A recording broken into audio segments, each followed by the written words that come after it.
ワンピース第1162話は、海賊ロックスの悲劇を目撃する。ロックスは妻と子の元へ駆け寄ったが、すでに手遅れだった。デイビー家の血を引いている彼に対し、世界政府はその場でロックスの妻子を処刑するよう命じた。血と煙と火に染まった混沌の海の中で、ロックスはひざまずき、震える腕で徐々に冷たくなっていくエリスの体と意識を失った幼い息子を強く抱きしめた。弾痕からの血が妻の胸に広がり、服を赤く染めていた。ロックスの両手がかすかに震えた。ロックスはうつむき、汗と埃で濡れた髪が顔を覆い、瞳は次第に赤く濁っていった。言葉は一つも漏れなかった。ただ、追い詰められた獣のような荒い息遣いだけがあった。彼の内側のすべてが一瞬で爆発した。その場にいた誰もがその圧力を感じた。心臓は乱れ打ち、呼吸はまるで死神と向き合っているかのように詰まった。妻と子を抱きしめたままロックスは顔を上げ、赤く濁った瞳が覇気の嵐の中で輝いた。彼は叫ばなかった。わめかなかった。たった一度の視線だけで、それはまるで死の宣告のようだった。お前ら、全員、死ね。そしてロックスは虐殺へと突入した。誰一人として容赦しない。彼の目の前に現れるものすべてが死に値した。振り下ろされる斬撃は鋭さこそなかったが、破壊力は凄まじく、受けた者の肉体は原型を止めなかった。止めろ。奴は悪魔に落ちたぞ、という叫び声が絶え間なく響き渡る。だがそれはただの絶望の声に過ぎなかった。この時ロックスと相対する者に待つのは死のみだった。だがその時、五老星の一人が姿を現す。幾度もの攻防を繰り返し、両者は全力で激突。やがてまばゆい閃光とともに爆発が起こり、谷全体を吹き飛ばした。煙が晴れると、五老星の肉体は粉々に砕け、ゆっくりと消え去っていった。海軍の兵士たちは言葉を失い、ただ震えるばかりだった。豪華の中に立つロックスの目尻からは血の涙が流れていた。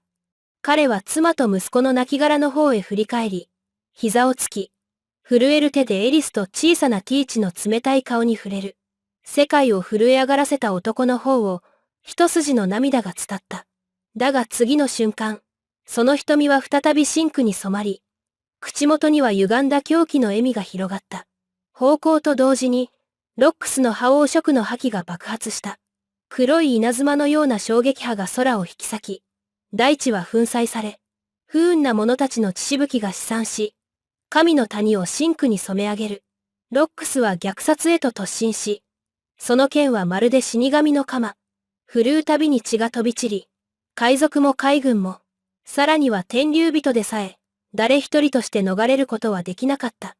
悲鳴、哀願、それらすべてが血の海に溶け込んでいく。一人の天竜人が絶叫する。助けてくれ。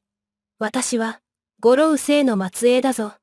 だがロックスの剣は容赦なく振り下ろされ、血しぶきが飛び散る。そこにためらいは一切なかった。地獄の光景を前に、ついにロジャーとガープはこれ以上黙って見ていることができなかった。ロジャーは剣を強く握りしめ、叫ぶ。この世界を滅ぼすつもりか。隣に立つガープも拳に覇気をまとい、同時に飛び出した。二人は言葉を交わさずとも、同じ瞬間に突進する。そして歴史的な戦いが始まった。ロックスの一振りごとの剣撃は空間そのものを切り裂くかのよう。ロジャーは全力を尽くして剣をぶつけ合い、覇王色の閃光が散り続けたが、それでも押し返される。ガープは島全体を揺るがすほどの拳を叩き込むも、ロックスは一切避けようとせず、そのまま受け止め血を吐きながらも、即座に振り下ろした一撃でガープの命を奪いかけた。ロジャーは怒号する。クソ、防御なんて捨ててるだと、ロックス。お前、何を考えてる。額から血を流しながらガープは歯を食いしばる。この強靭め。奴は全員を道連れにして地獄へ落ちるつもりだ。誰一人として割って入ろうとはしなかった。白ひげも、シキも、ビッグマムでさえも、皆ただ遠くから見つめるだけ。顔には極度の驚愕が浮かんでいた。誰もが理解していた。これは自分たちの手に負える戦いではない、と。